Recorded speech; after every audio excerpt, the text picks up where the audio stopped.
பரிசுத்த வேதாகமம் பழைய ஏற்பாடு செப்பனியா 3ஆம் அதிகாரம். இடுக்கண் செய்து ஊத்தையும் அழுக்குமாயிருக்கிற நகரத்துக்கு ஐயோ!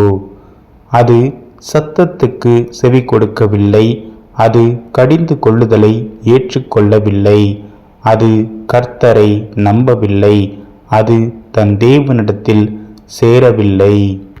அதற்குள்ளே இருக்கிற அதன் அதிபதிகள் கர்ச்சிக்கிற சிங்கங்கள், அதன் நியாயாதிபதிகள் சாயங்காலத்தில் புறப்படுகிறதும் விடியற்காலம் மட்டும் ஒரு எலும்பையும் மீதியாக வைக்காததுமான ஓநாய்கள். அதன் தீர்க்கதரிசிகள் வீண் பெருமையும் வஞ்சகமும் உள்ளவர்கள். அதன் ஆசாரியர்கள் பரிசுத்த ஸ்தலத்தை பரிசுத்த குலைச்சலாக்கி வேதத்துக்கு அநியாயம் செய்தார்கள். அதற்குள் இருக்கிற கர்த்தர் நீதியுள்ளவர், அவர் அநியாயம் செய்யவில்லை.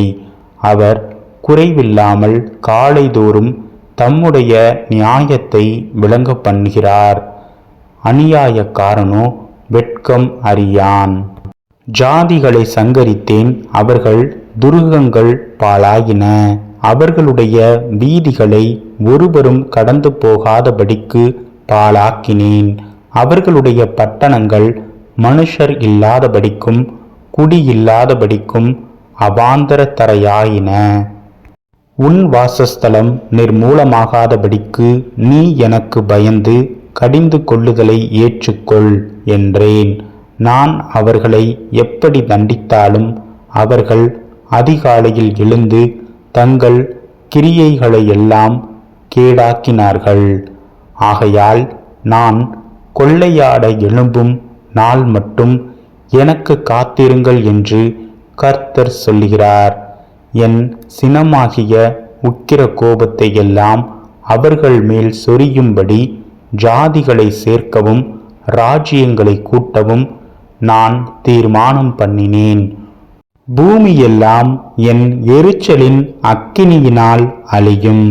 அப்பொழுது ஜனங்கள் எல்லாரும் கர்த்தருடைய நாமத்தை தொழுது கொண்டு ஒருமனப்பட்டு அவருக்கு ஆராதனை செய்யும்படிக்கு நான் அவர்கள் பாஷையை சுத்தமான பாஷையாக மாற பண்ணுவேன். எத்தியோப்பியாவின் நதிகளும் அக்கரையில் இருந்து என்னிடத்தில் விண்ணப்பம் பண்ணுகிறவர்களாகி சிதறடிக்கப்பட்டவர்களின் குமாரத்தியானவள் எனக்கு காணிக்கை கொண்டு வருவாள்.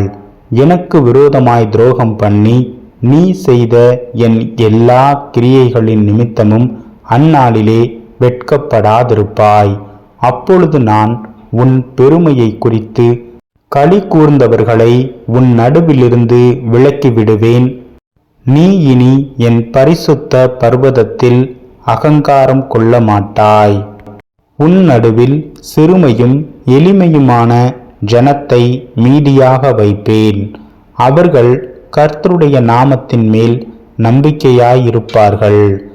இஸ்ரவேலில் மீதியானவர்கள் அநியாயம் செய்யவில்லை, அவர்கள் பொய் பேசுவதும் இல்லை, வஞ்சக நாவு அவர்கள் வாயில் கண்டுபிடிக்கப்படுவதும் இல்லை.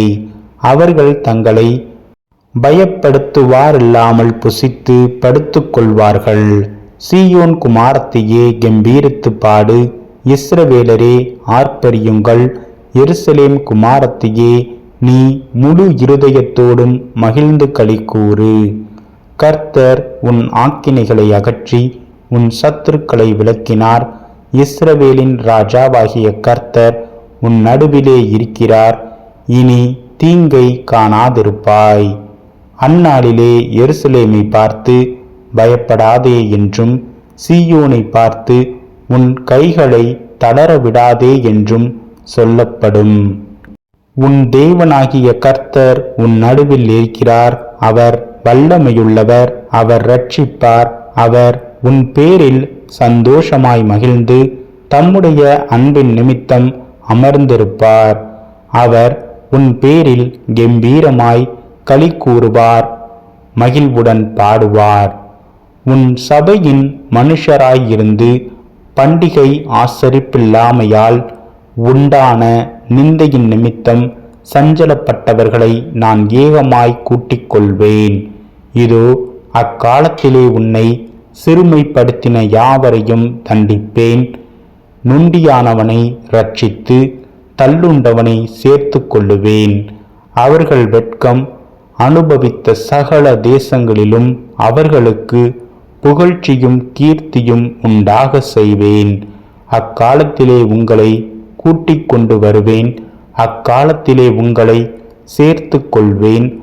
உங்கள் கண் காண நான் உங்கள் சிறை இருப்பை திருப்பும்போது பூமியிலுள்ள சகல ஜனங்களுக்குள்ளும் நான் உங்களை கீர்த்தியும் புகழ்ச்சியுமாக வைப்பேன் என்று கர்த்தர் சொல்லுகிறார்.